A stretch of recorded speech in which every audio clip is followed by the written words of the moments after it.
No, I want a new game though. I saw that GTA 6, all those assets Leaked. got leaked. Yeah. And they're making a huge deal out of it. And to me, it's the like, biggest leak in the history of video games, not in the history. Can you pause there and explain to me why? So I saw a little bit of the leak, and it was like a person walking around, and I couldn't tell that the graphics were revolutionary. There was print all over the screen. I'm like, this is a leak that tells me nothing about this game. What am I missing? You did not watch all of the content. I mean, there's like 20 different little clips and stuff. I don't know. Are you up to speed on it? Like, was it interesting to you? It was interesting enough to me. But I am gonna be honest with you. Like, I just looked into it at pretty like face level. So, ironically enough, Trevor T. Martin texted me and was like, "You see the leaks?" And I was like, "What?" Like, oh, okay, maybe he's trying to confirm it.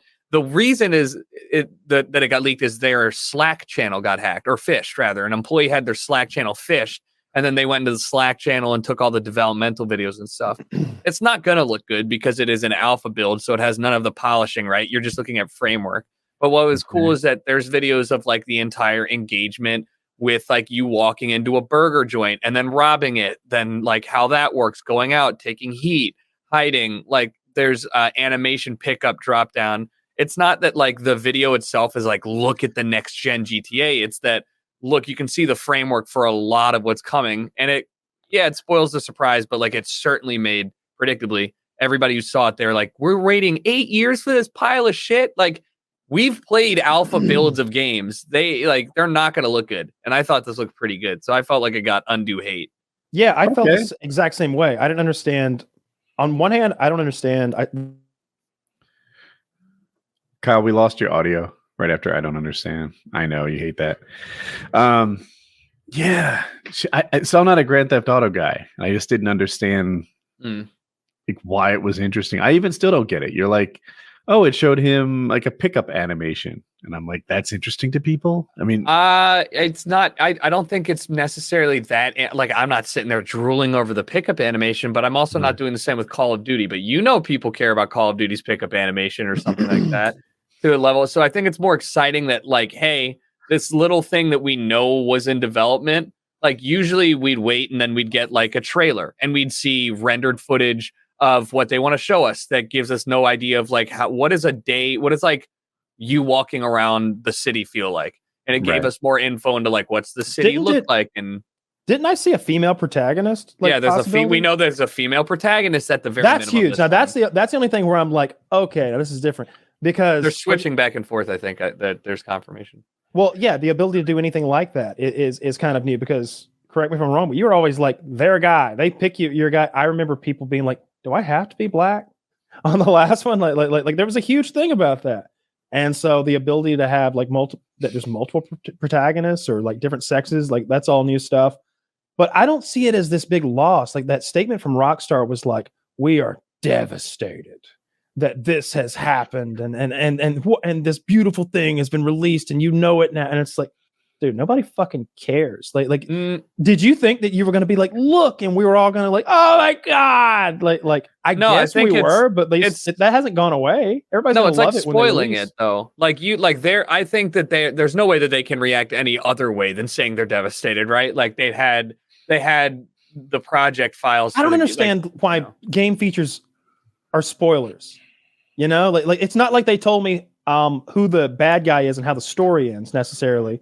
But it gave you it has helped shape people's opinions of the game, and they've seen what is far and beyond not what anybody would like to show. Stupid people if they're judging alpha footage. But if they're like, if they're saying the graphics are bad, like dude, I saw so many other developers backing Rockstar up and being like, this is what our game looked like in alpha. This is what our game looked like in alpha, and showing you all these beautiful games that we know now looking like garbage or like incomprehensible stick figures in an ocean of polygons, stuff like that.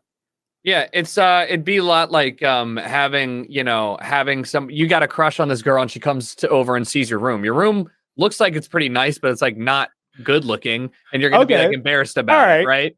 You know, it's not that you're not like you got a good thing going, but I just think that they were like, why couldn't we just wait a little bit? We'll clean the place up. It'll look way better. Like but now you've got this idea. Yeah, I want to know. Do we know anything about the release date? 2024 or some shit like that. I don't know if there's a hard release date, or like even like a general year, but that's what I think. Just given looking at this, it's not going to be next year. It's so long between games. It's so fucking long between games. So long. When did it come out? Is it already 7 years old? Something like more than that. 8. Yeah, 2013. That's too right? long. It's too long because it needs to come out quick enough that people are like the same generation of gamers. They've been supporting it so much though and changing it that it kind of has done that. It's had this like multiple life thing. Rockstar, I'm gonna probably get this wrong. Somebody can hard check this, but and it's gonna maybe sound like I'm talking about my ass, but I'm pretty sure that Rockstar made more money on microtransaction shark cards than they ever made off of the hard original sales of any games. Like something like $1 billion in revenue over shark cards, and it's like, well, if you're making revenue that is like twice the revenue of a Red Dead Redemption just off of your existing content, selling fake money in GTA, why are you instead? You're not exactly waking up every morning like, fuck, we gotta hurry up on this one. Like they're like making money hand over fist. So I think that allows you time to not feel pressured in rushing it. And maybe that's kind of like another reason why they reacted that way. They're like, well, we're not going to hurry it up. Like, yeah, we're making money. I'm not thirsting for it. Like I for some reason I wasn't into GTA 5 at all. I just had lost my interest in that type of game. I don't get it anymore. Maybe if I played the like online thing where everybody's running around role playing. I see people being cops. That looks a lot of fun. Yeah. A better example for that and what I'm talking about is like Half-Life 3. Like people were pining for Half-Life 3 at a time when the people who played Half-Life 2, I think I have my versions right, are like not even gamers anymore. Like I played this at 16 years old. Now I'm 30. They're barely even gamers. Like what is this? Half-Life 3 isn't going to sell like you think because these people are like raising children. I feel like GTA might be making that mistake. That no, it's literally no. It's huge. No? It's huge. Yeah. It's like the only game where I mean I think they said that they're going to try and rein it in a little bit, but like the fact still stands that if you want a game where you can go in with your friends and like 25 other people and blow shit up, and then it's basically what Fortnite is doing, right? You can do races in GTA, role play in GTA, you can do custom maps, TDM. Like whatever, it's like its own little micro game to create too. It's a meta. It cost $250 million to produce or something. Like it was some absurd cost to produce that game. So it's hugely profitable. And I know that it's still very popular. I see it on Twitch a lot. I never watch because I just don't give a shit. It feels like I'm the only one arguing to reinvest this game. I know it cost $250,000 to make, but I'm looking at 800 million yearly over the course of the last 9 years is 7.2 billion, right? Mm-hmm. Plus the sales. So we're at $13 billion. That I think I did right? So we're at $13 billion in sales for $250 million investment. And everyone is like, dude, just let it ride. I'm like, no, literally. Roll the dice again. Do it again. But they are doing that. What do you mean? Like you're literally like rocks. You got a decade though. Like, but remember this, okay? All right, they built. It took years to get to GTA 5, okay, in the first place, and that game came out on PlayStation 3. Right, it came out 2 generations of consoles ago. So now it's like to build a game in your head that you know is going to take 5+ years of development, and you're trying to consistently keep up with the next gen tech. So you're always like, hey, is our platform robust enough to keep doing that? Is the game engine going to be able to handle that? Like.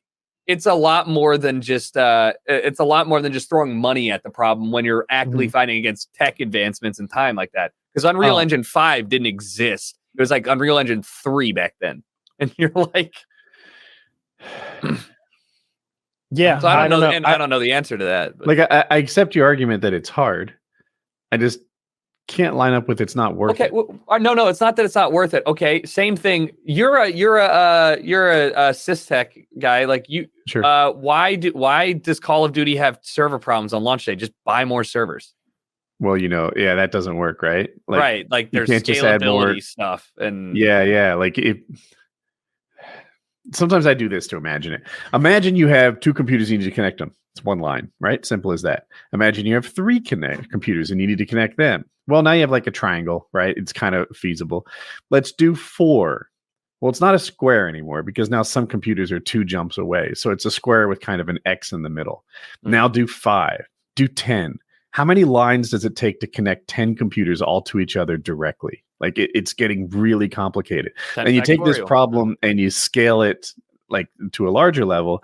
And it's like, oh, it's not just a matter of throwing more computers at it, because the lines of communication get too crossed and too numerous, and it doesn't scale linearly. 6 computers don't do twice as much as 3. You have a problem that's not that. So now you need to do it in a more clever way.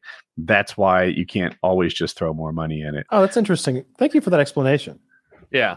And I think the game dev is equally similar. Like, you can have more people developing assets. You can have more people working on individual stuff. But at a certain point, you're only able to churn out as much new content on your existing platform. You can't rewrite the entire existing platform and then update it in secret. That's what Counter-Strike has been doing in general with Source and Source 2. And it's like, you know, there's not a flip. They're not just going to flip a switch. It's like slowly you see bits and pieces get added to it. So like, I don't know. It's just hard to think of the spaghetti code being patched together with more billions of dollars to fix it. Yeah. I don't know. There's still the little part of me that's like, but the money. This is a $13 billion product. It's worth making another one to get, what is it, 26 times your return? Jesus Christ. Yeah, it seems to be I wonder if it's the most profitable game ever. Is it? Right. If you strangle that. Oh, no. There's been those little like ridiculous, like tiny games that just did bonkers. You just say Among Us would win. Or Minecraft, yeah. Or what's the one where you bounce the ball around with the fucking cars?